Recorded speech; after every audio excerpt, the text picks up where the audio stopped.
Buenas tardes, profe. Buenas tardes.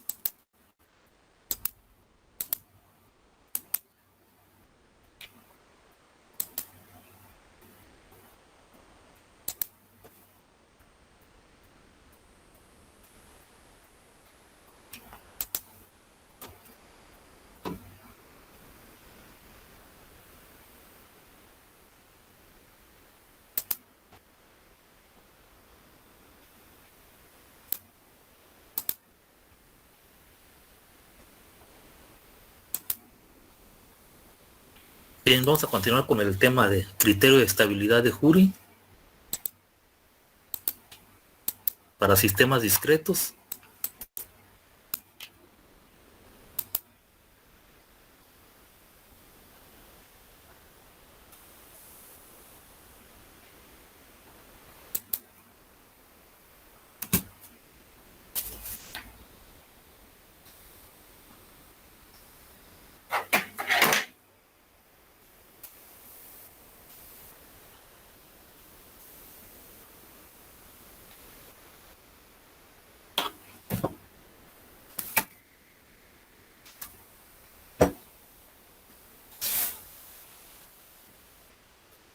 Bien, entonces este criterio es útil para cuando tenemos nuestro diagrama de bloques.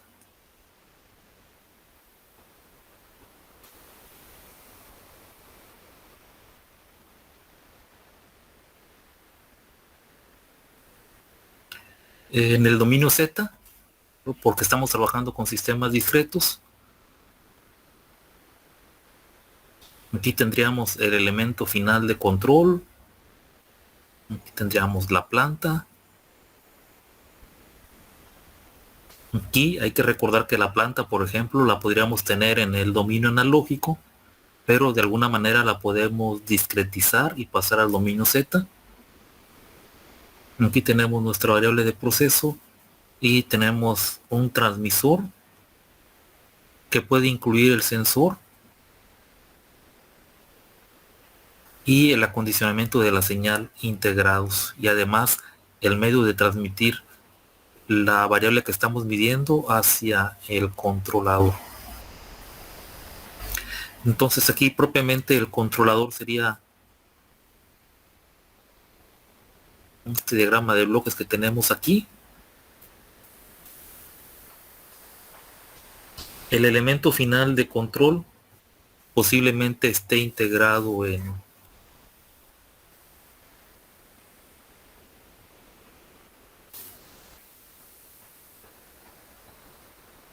en la planta junto con el demás equipo que se puede encontrar alrededor de él en una industria.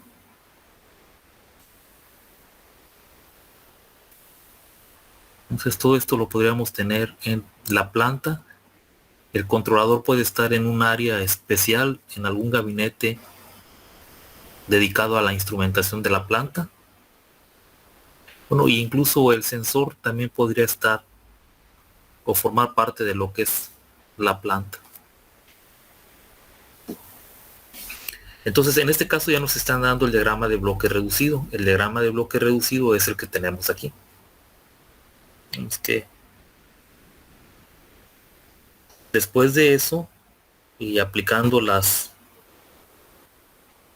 reglas de reducción de bloques, aquí tendríamos z cuadrada entre z más 0.5 entre z cuarta menos 0.8 z cúbica más 0.5 z cuadrada más 0.2 z menos 0.1. Y entonces es lo primero que debemos hacer si deseamos aplicar el criterio de estabilidad que estamos revisando. Si tenemos el diagrama de bloques general, entonces tenemos que reducirlo hasta que nos quede solamente la función de transferencia, que en este caso sería R de Z, la entrada, y la salida es C de Z. Luego, una vez que tenemos ya la reducción, pues hay que identificar la ecuación característica. La ecuación característica ya dijimos que es la que se encuentra Es el polinomio que se encuentra en el denominador de la función de transferencia.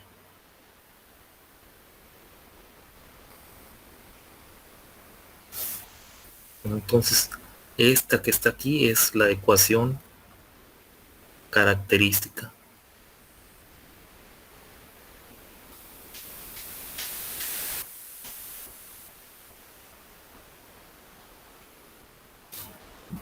Como lo remarca aquí, ¿no?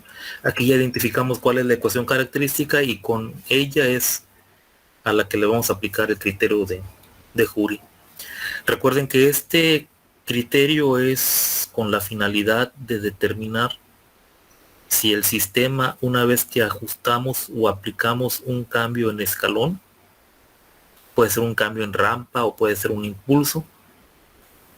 En este caso estamos asumiendo que hemos cambiado nuestro valor de referencia a este es nuestro nuevo set point, y entonces la variable que estamos controlando pues tendrá que cambiar de valor. Si estaba por aquí, posiblemente cuando apliquen el escalón va a comenzar a sufrir algunas oscilaciones, y si el sistema es estable, pues igualará a la referencia que nosotros deseamos. Eso es lo que estamos buscando, ¿no? También habíamos dicho que el sistema es estable siempre que mantenga un valor continuo al final. Incluso pudiera ser que nuestra respuesta fuera diferente, no alcanzar el set point, ¿sí? A lo mejor podríamos tener esta respuesta.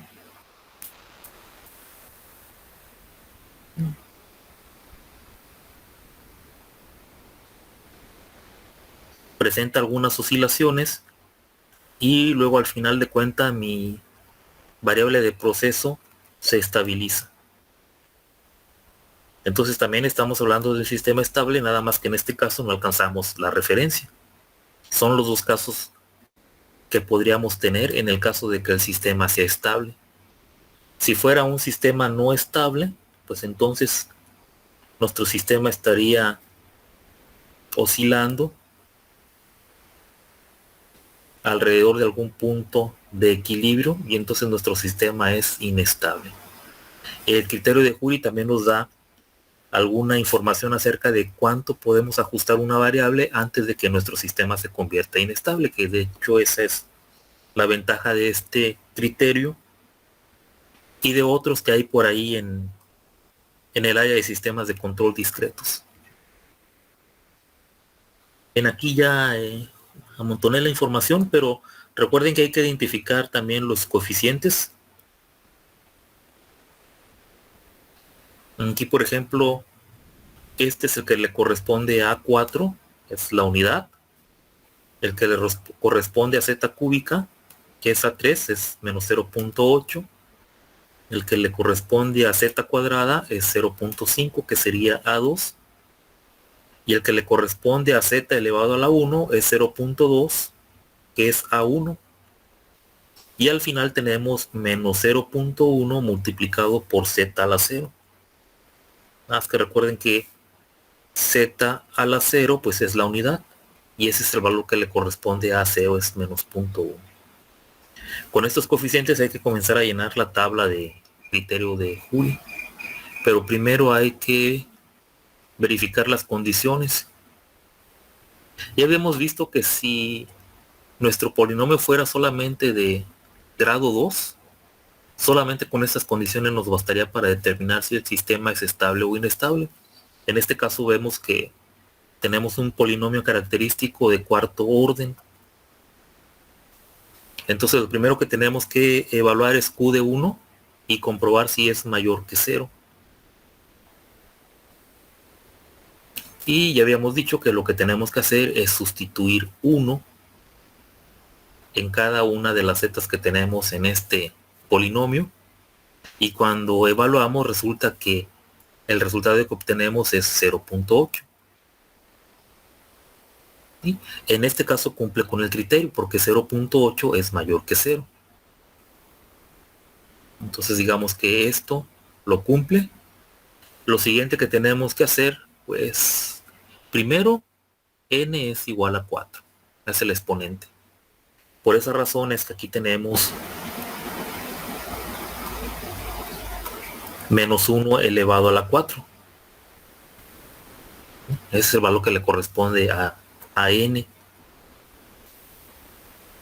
Aquí. Ven, aquí pues no hay mucha complicación, porque si es menos 1 elevado a un número par, el resultado es positivo. Si es menos 1 elevado a un número impar, el resultado es menos 1.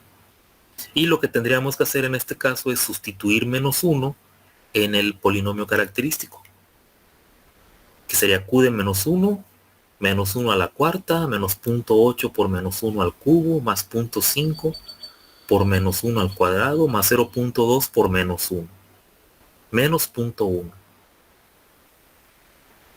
Aquí solamente estamos calculando q de menos 1, pero ya vimos que aquí sería un resultado positivo, así que aquí me daría como resultado más 1. Y el resultado final es 2. Entonces, como vemos, aquí 2 también es mayor que 0. También cumple la segunda condición. En este caso, en la tercera condición solamente hay que comprobar el enésimo coeficiente de A,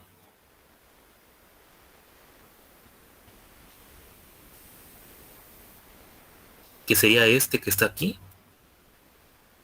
Este es el que le corresponde a la n o a la 4, que en este caso es el que tenemos de acuerdo al polinomio característico. Pues entonces aquí sería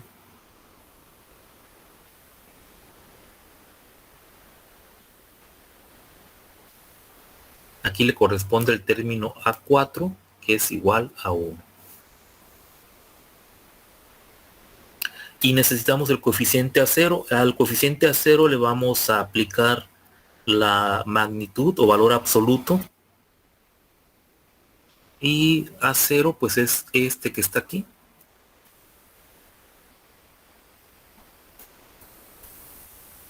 Este término es el que le corresponde a 0 por z a la 0, donde z a la 0 ya vimos que es la unidad.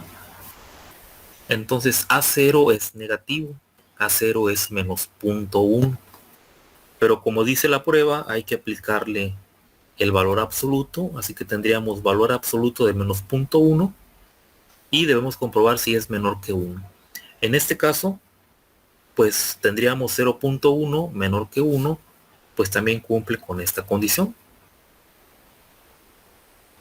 Ya habíamos dicho que si no se cumple una de estas, el sistema es inestable y ya no tiene caso seguir con las demás pruebas. Todas estas las tiene que cumplir.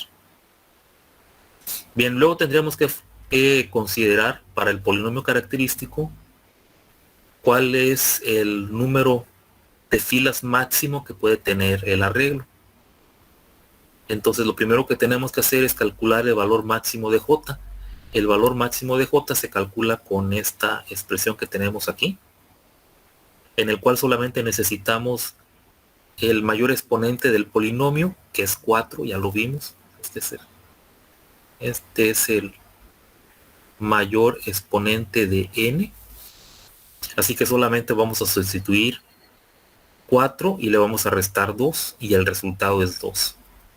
Con este resultado, entonces calculamos el número de filas máximo que puede tener el arreglo. Lo calculamos en el paso 3 y con esta fórmula. La fórmula es 2 veces el valor que calculamos antes más 1. Así que sería 2 por 2 más 1 y el resultado sería 5.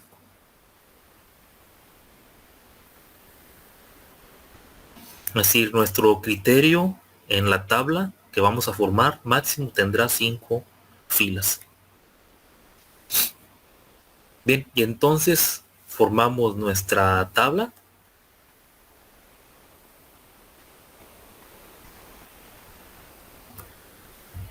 Va a tener tantas columnas como variable z elevada a un exponente en particular tenga nuestro polinomio. Por ejemplo, vemos que tenemos z a la cuarta, z al cubo, z al cuadrado, z, y tenemos z a la 0, que no está aquí mostrada, pero también está. Tenemos este que está multiplicando por z a la 0, que ya sabemos que es la unidad. Entonces ese es el número de columnas que va a tener la tabla. Si tuviéramos un polinomio de grado 5 donde estuvieran presentes todas las potencias, entonces tendríamos una tabla con 5 columnas, con 6 columnas, desde z a la 5 a z a la 0. Y si no está uno de ellos, bueno, pues de cualquier manera hay que considerarlo. Por ejemplo, si aquí no tuviéramos 0.5z al cuadrado, de cualquier manera tendríamos que considerarlo y tendríamos que escribirle que es 0. Pero debemos de considerar todas las potencias que están aquí. Y como pueden ver, aquí tenemos que nos muestra la fila, la columna para z0, z a la 1, z al cuadrado, z al cúbico y z a la cuarta. Luego pues tenemos el índice j para igual a 0, j igual a 1 y j igual a 2. Y nuestras filas que hemos calculado antes, pues tenemos la primera, la 1. Entonces para j igual a 0 tenemos 2 renglones, para j igual a 1 tenemos también 2 renglones, 3 y 4, y para j igual a 2 solamente tenemos un renglón, porque este es el número máximo de filas que tiene el arreglo de lo que hemos calculado. Entonces en la fila 1 vamos a colocar los coeficientes que le corresponde a cada una de las potencias de z que tenemos antes.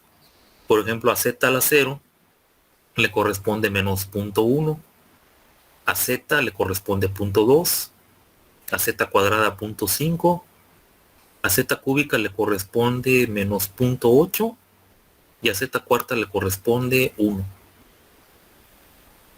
La siguiente columna es la misma fila anterior pero invertida. Así que vamos a invertir el orden. Primero sería 1, luego sería menos 0.8, 0.5, 0.2 y menos 0.1. Eso es lo primero con lo que se inicia, ¿no? Ya tenemos los valores con los cuales podemos calcular la siguiente fila. Entonces, en la siguiente fila debemos de calcular cada uno de los elementos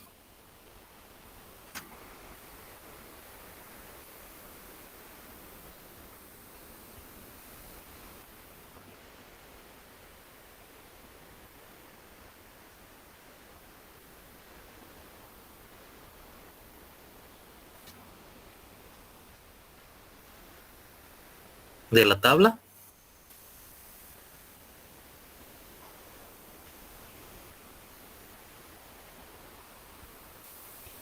Y entonces para calcular el primer elemento, que sería b subíndice 0, ocuparíamos este y este. Y vamos a calcular un determinante. Bueno, aquí ya los marqué, ¿no? También tiene sus... Ah, perdón, es este y el último.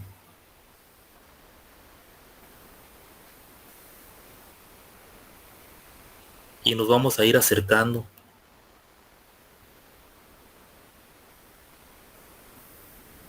Aquí ya tiene la marca, es este y este que está acá. Y tendríamos que hacer el cálculo de este determinante tal como lo muestra aquí.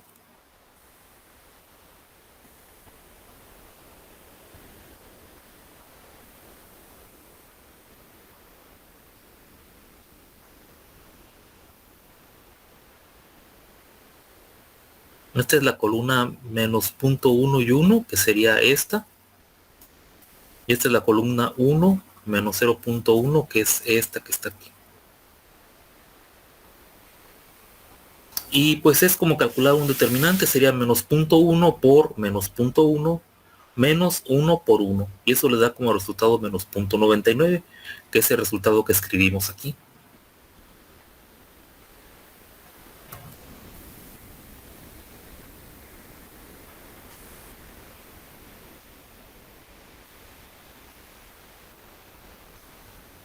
Bien, este sería B0.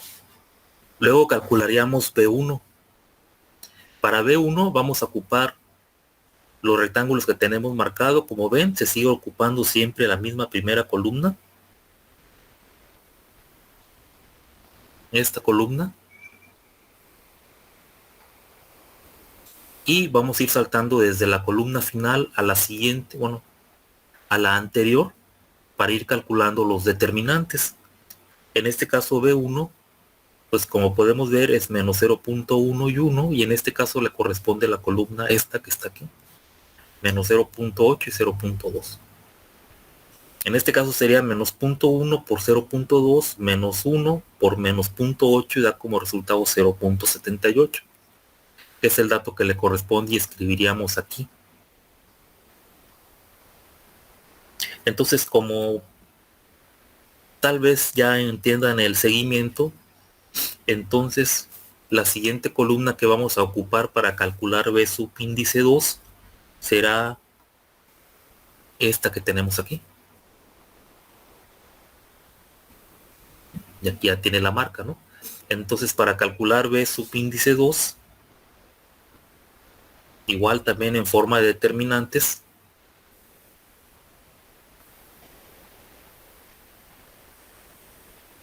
aquí tenemos menos 0.1 y 1, y aquí tenemos 0.5 y 0.5.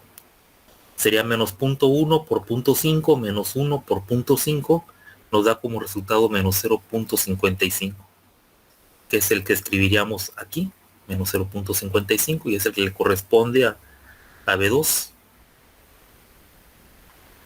Nos falta 1.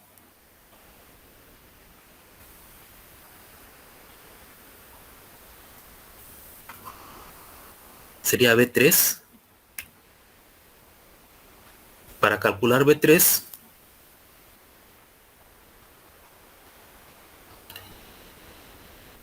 ocupamos esta columna y la primera, como ven, la primera no cambia. Y entonces con este procedimiento vamos a ir calculando para J igual a 2, para J igual a 3 y así sucesivamente. En este caso, B3 es menos 0.11, que es la columna que no cambia, la del inicio, y la otra columna ahora es 0.2 y menos 0.8. Menos 0.1 por menos 0.8 menos 1 por 0.2 es menos 0.12, y ese es el resultado que escribimos aquí. La última columna ya no la calculamos. No la calculamos por el hecho de que el resultado que estaríamos ocupando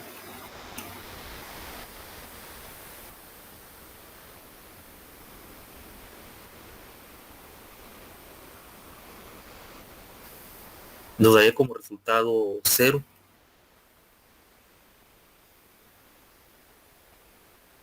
Y ya no tenemos más elementos para comprobar. Bien, con estos cálculos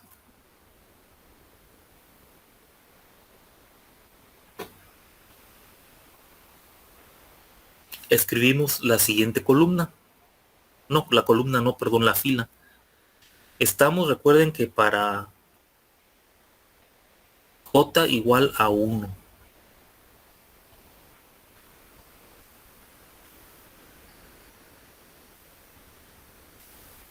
Aquí estamos para J igual a 1, y lo que hemos calculado es la tercera fila. Ahora vamos a calcular, bueno, la cuarta no la calculamos. La cuarta lo único que tenemos que hacer es invertir. Aquí tenemos menos 0.99, lo escribo aquí. Aquí tengo 0.78, lo escribo aquí. Aquí tengo menos 0.55, lo escribo aquí, y menos 0.12, lo escribo aquí. Entonces, una vez que terminamos con esto, hay que hacer una prueba. La prueba es esta. Hay que preguntarnos, aquí solamente tenemos desde B0 hasta B3. Entonces hay que preguntarnos si la magnitud de B0 es mayor que la magnitud de B3. En este caso, B0 es menos 0.99 y B3 es menos 0.12.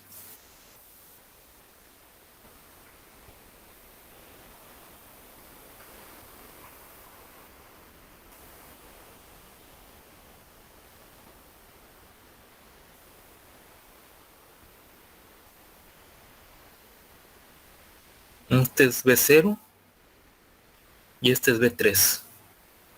Entonces la pregunta aquí sería si 0.99 es mayor que 0.12.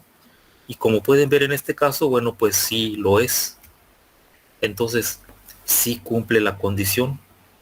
Entonces cumple esta, cumple la primera condición, cumple la segunda, cumple la tercera. Y entonces hasta ahorita nuestro sistema sigue siendo estable. Pero necesitamos calcular para los coeficientes C. Estos son para los coeficientes B y este sería para los coeficientes C. Entonces para el coeficiente C, procedimiento similar al que ya vimos antes.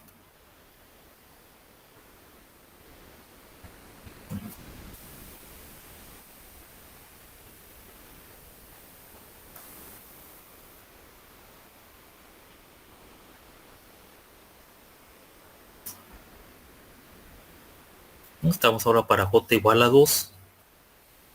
En este caso nada más debemos de calcular una fila para este. En este caso vamos a calcular primero el subíndice, bueno, más bien la constante C subíndice 0.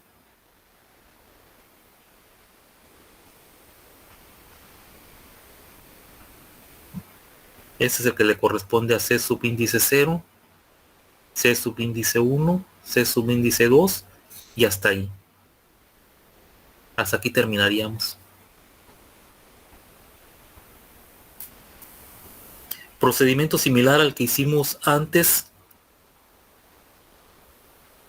Vamos a tomar esta columna primero para calcular C0 y tomamos esta última columna que está aquí. Y calculamos el determinante. En este caso sería menos 0.99 por menos 0.99 menos 0.12 por menos 0.12 y nos da 0.9657 para C0. La primera columna en este caso ya vimos que no la vamos a cambiar. Necesitamos calcular C1. Para calcular C1 utilizamos ahora la columna previa con la que iniciamos. Esta es ahora. Y para C1 lo vamos a calcular en forma de determinante como menos 0.99 por 0.78 menos 0.12 por menos 0.55. El resultado es menos 0.8382.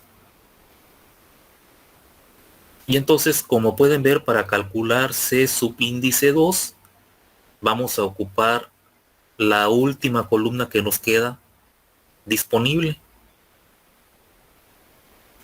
La última columna que nos queda disponible pues es esta que está aquí. Entonces para calcular C subíndice 2 utilizamos la primera y la siguiente.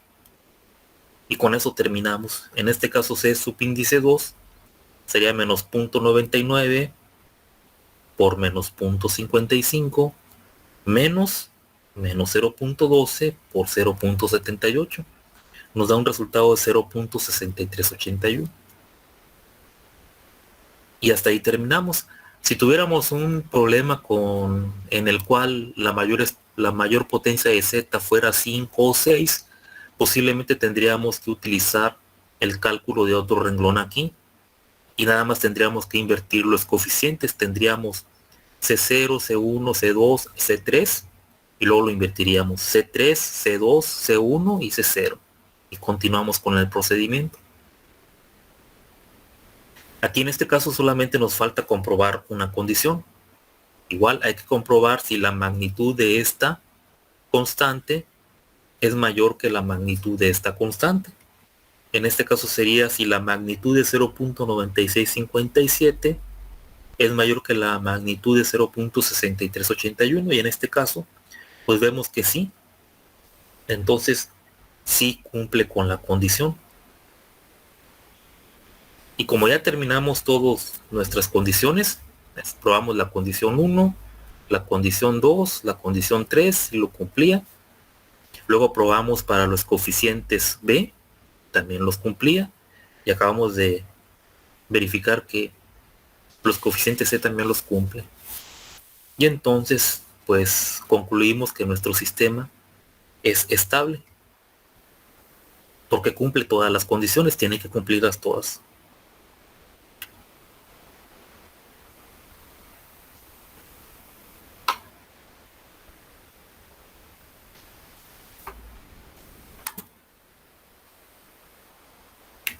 Bien, ¿tienen alguna pregunta?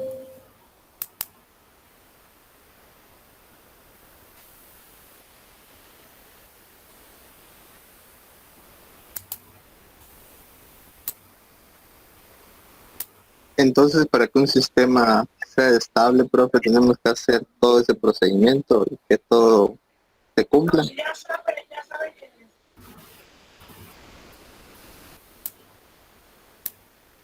Sí, así es. Bueno, obviamente, por ejemplo, hay herramientas por las cuales utilizando MATLAB este procedimiento a mano no lo tendrían que hacer. Le repito, en mis tiempos de estudiante, nosotros teníamos que andar, no había celulares para aplicaciones, ni tablets, ni computadoras. En el tecnológico nada más teníamos 2 o 3 computadoras, pero imagínense esas computadoras antiguas que funcionaban muy, muy, muy lento y sin Windows, para aparte nada más MS2. Entonces, tendríamos nosotros y los ingenieros en las plantas que trabajaban, tenían que andar con ese tipo de formularios y de información a la mano para poder hacer estos análisis. Hoy ya ha cambiado, ¿no? Hoy quizás se encuentren alguna aplicación de internet en línea en las cuales apliquen el criterio de Jury para comprobar si el sistema es estable o no lo es. Lo mismo algunas herramientas de MATLAB o algunas otras como Octave o otras herramientas matemáticas que existen por ahí. Les podría facilitar todo esto. Entonces ahorita digamos que esto que les explico pues nada más es para que entiendan cómo es que funcionan esos procedimientos. Pero sí, esa sería la manera. Hay otra más también. Se puede utilizar el criterio de Ruth-Hurwitz. El criterio de Ruth-Hurwitz solamente es para transformadas de Laplace. En este caso tendríamos que hacer el procedimiento inverso. Es decir,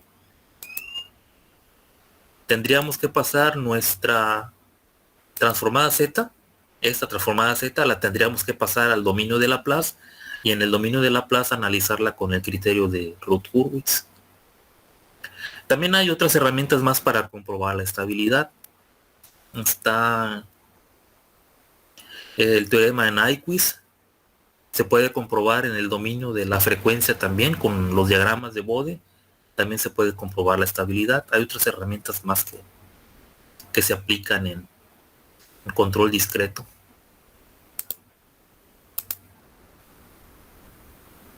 Bien, aquí no hay que olvidar lo que es estabilidad, no que es lo que estamos buscando en el sistema. Sobre todo que eso sería la parte más importante. Ahora, hoy no vamos a terminar, pero todavía nos falta determinar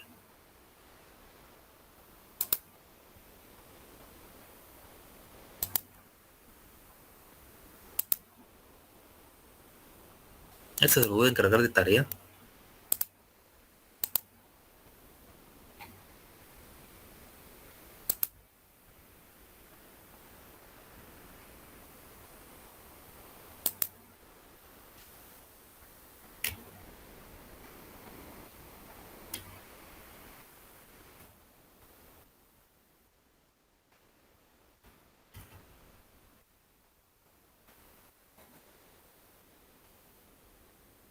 Pero no este. Este no. Otro ejemplo les voy a dar. Pero por ejemplo aquí, después del análisis que se aplicó del criterio de Jury, junto con otras herramientas más que hay por ahí, se concluye que el sistema es estable o nuestro sistema será estable si el valor de la ganancia K se encuentra entre menos 0.2 y 0.1998. Esto es lo que se llama estabilidad relativa. Lo que estábamos estudiando antes, ahorita con el criterio de Jury, es estabilidad absoluta. ¿Es estable o no lo es? Pero lo que más interesa es poder conocer cuáles son los valores de cierta constante con los cuales nosotros podríamos variar y entonces ustedes podrían decir, bueno, en este sistema que tienen aquí, esta variable de K que la ajustan desde -1 hasta 5, entonces solamente lo van a ajustar desde -0.2, desde aquí hasta 0.998. Y este es el único rango útil en el cual el sistema se puede operar desde aquí hasta aquí. Esa es la importancia, ¿no? Junto con las otras herramientas, a final de cuentas, lo que interesa es saber cuánto podemos variar un valor de una ganancia u otra variable antes de que nuestro sistema se vuelva inestable. Y entonces, por ejemplo, en la industria pudiera ser que si esta es una perilla mecánica, a lo mejor le ponen unos topes aquí para que el operador, por desconocimiento, pueda aumentar el valor de ganancia acá. Y aquí también le pudiera poner un tope o una llave o un candado para que no sea menor. Bueno, en este caso sí, no sea menor que menos 0.2 o mayor que 0.998. Y si es un controlador lógico programable, bueno, pues quizás tengan un password para acceder al software del PLC, o quizás haya un gabinete con una llave en la cual la llave solamente la tiene el encargado principal o el supervisor para cambiar parámetros.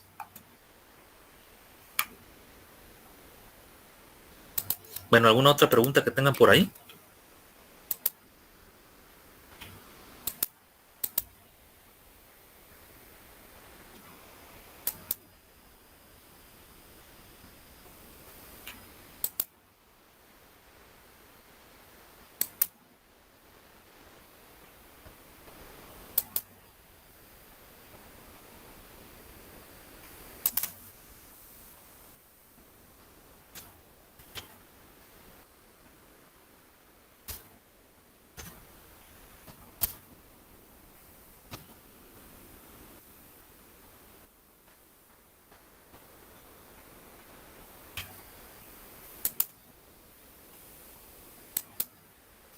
Bueno, pues entonces les dejo. Hasta luego. Adiós.